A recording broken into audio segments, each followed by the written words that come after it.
Good morning and welcome to a new video here on the MatrixBrute. This is actually the second video I've made on the MatrixBrute, but it's the first part in a series I want to make. So in this first video I want to do two things. I want to give you a bit of an overview of the MatrixBrute because it can be this big intimidating synthesizer, but I also want to give my first impressions and basically the three reasons why I bought it. That's what we're going to do in this video. So let's have a sip of the coffee and check out the MatrixBrute. So the MatrixBrute is known as this big monster of a mono synth, but it's actually a sort of polyphonic synthesizer. Let me start off here with some sound demos of a mono patch and a poly patch just to kick things off.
And the polyphonic aspects of this synth is something I will cover a bit more in another video, more in-depth, because I do feel that the MatrixBrute got kind of a reputation as mono, but you can actually do some pretty clever polyphonic stuff on it as well.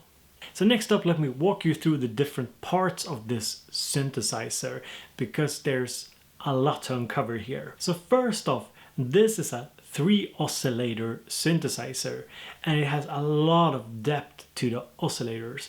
You can basically change between or add multiple waveforms to each oscillator, or at least oscillator 1 and 2, because oscillator number 3 is actually LFO. Are you confused yet? Well, it's an oscillator, makes sounds, but it's also an LFO that you can use to manipulate different sources. So oscillator number 1 and 2 are very deep. You can mix between different waveforms. There's also the possibility to shape the 3 different waveforms that are there. So that's also very interesting and adds a lot of sound design potential. Oh, and we shouldn't forget about the filters. So there's a master filter, a very nice big knob, but there's also 2 different filters that you can have in different configurations. You can have them parallel or sequential, and that of course adds a lot of sound shaping possibilities as well. Probably something I will talk a little bit more about in depth in another video.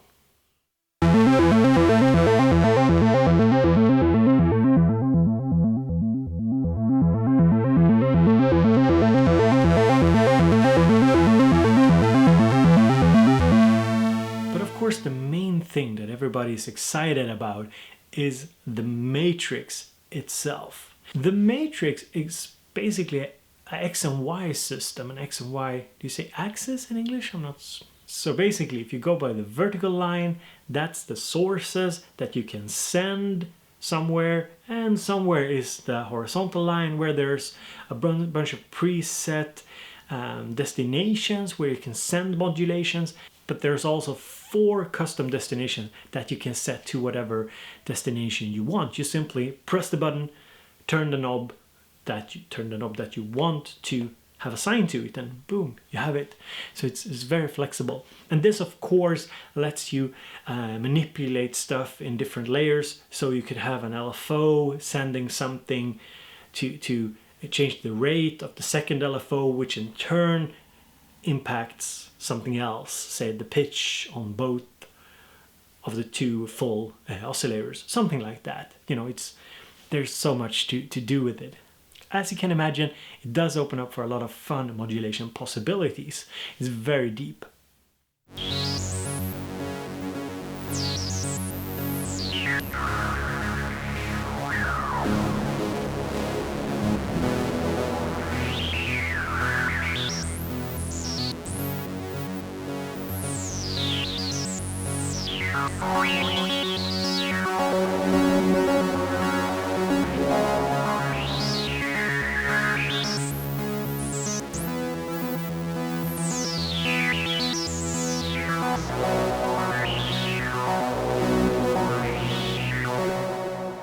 The matrix can also be used to switch presets. You just press the preset button and you press somewhere. This can be a little bit annoying because sometimes you're fiddling around with a sound that you haven't saved and you don't really look. Maybe there's a bright light that makes you unaware that you're in the preset setting, and you press somewhere and the sound is gone, which is, you know, it's happened to me a couple of times, but it's just something you need to learn and get used to. And of course, the matrix can also be used to access the sequencer. The sequencer is 64 steps. It has options for not only for inputting notes, but you can input different mod values, slides, and some other goodies as well. So there's a lot of different options for the sequencer as well, and it's quite powerful. Let me play you a little demo here from the sequencer.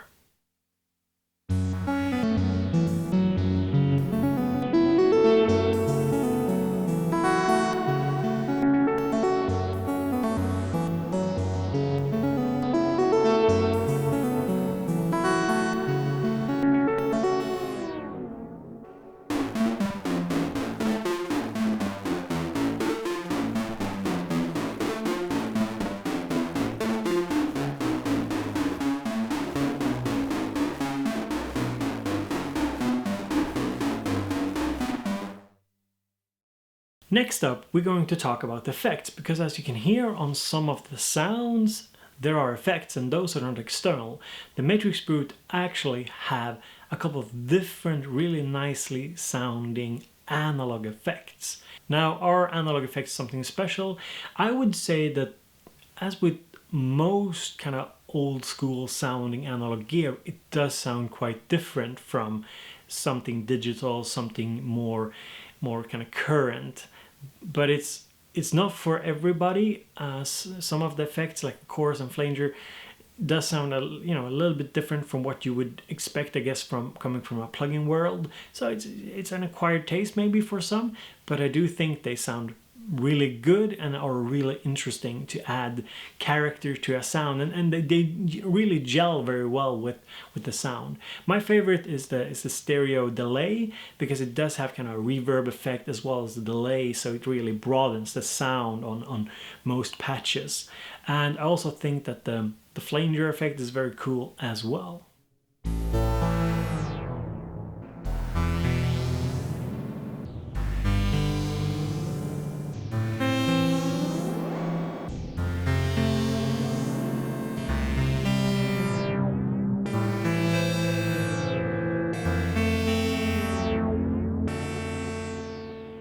The MatrixBrute also sports 2 LFOs, but it's actually 3 LFOs, because the third oscillator can be used as an LFO.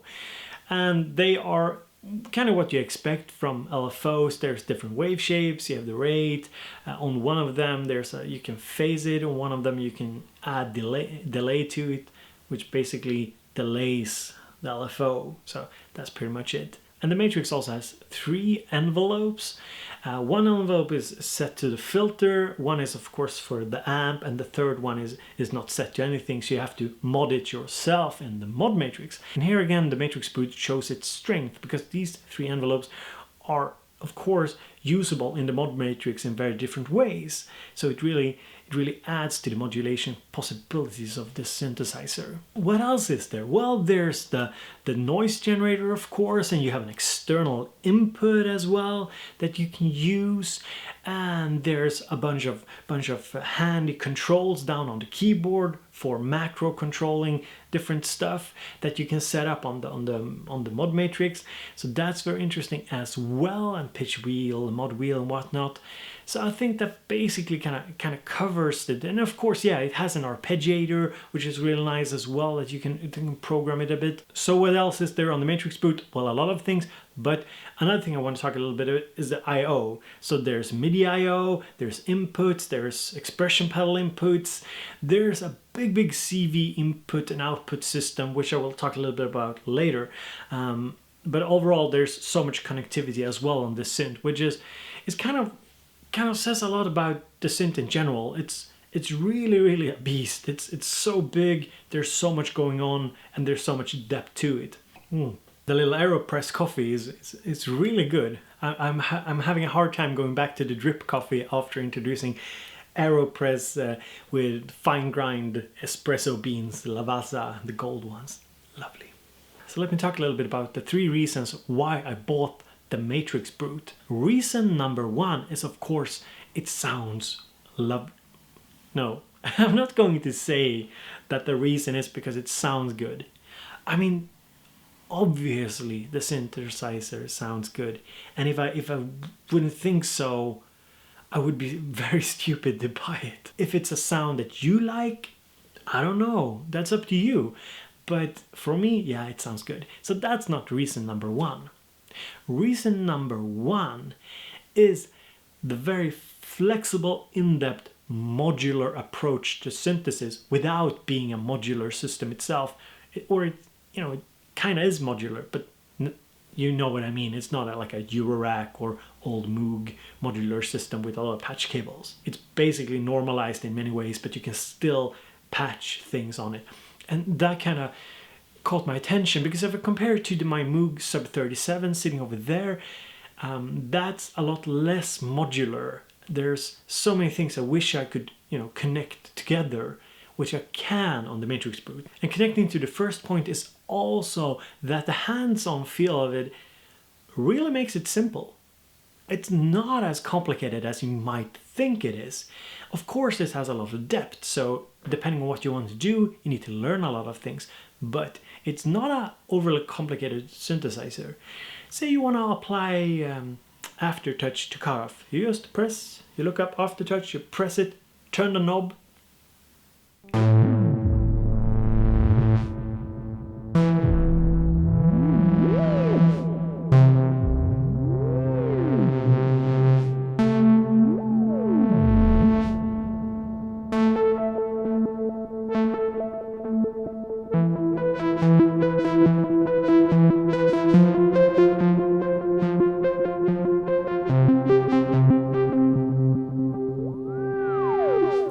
So reason number 2 is the polyphony. So some of you might say it's not polyphonic. I would argue against that. I would say it's polyphonic, but it's also paraphonic. So basically what that means is that if you can play a chord, you can play a chord on it, but it does share, it's all.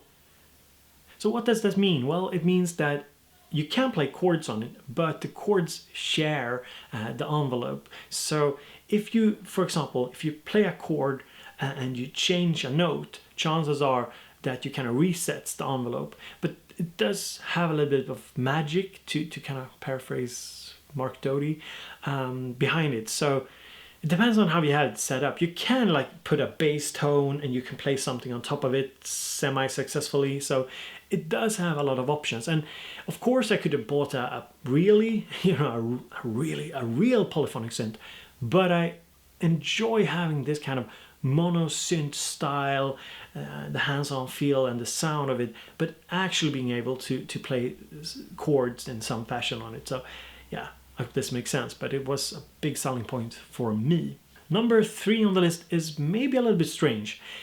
It is the CV/I/O. The CV/I/O is very interesting. There are 12 inputs and outputs which basically lets you interface it with, say, my Mother 32 or maybe my future Euro rag slash instant poverty, instant frustration in the family rig. I'm not sure. I've actually managed to kind of sell the point that a Euro rag is actually not that big.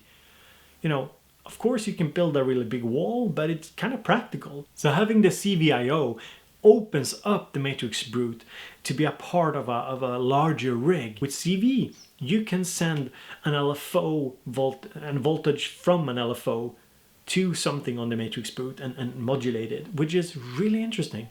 So that's something I want to explore a lot more. That will definitely come in a future video. So guys, this was my overview and my 3 reasons why I spent the money on it, besides the fact that I just wanted something big and cool and shiny. So I hope you enjoyed this little video. This video was made possible by all the generous people over on patreon.com/bowbeats. Not because they helped me buy it, because I try and not spend money from Patreon on synthesizers, rather on time and you know, furthering the channel in other ways.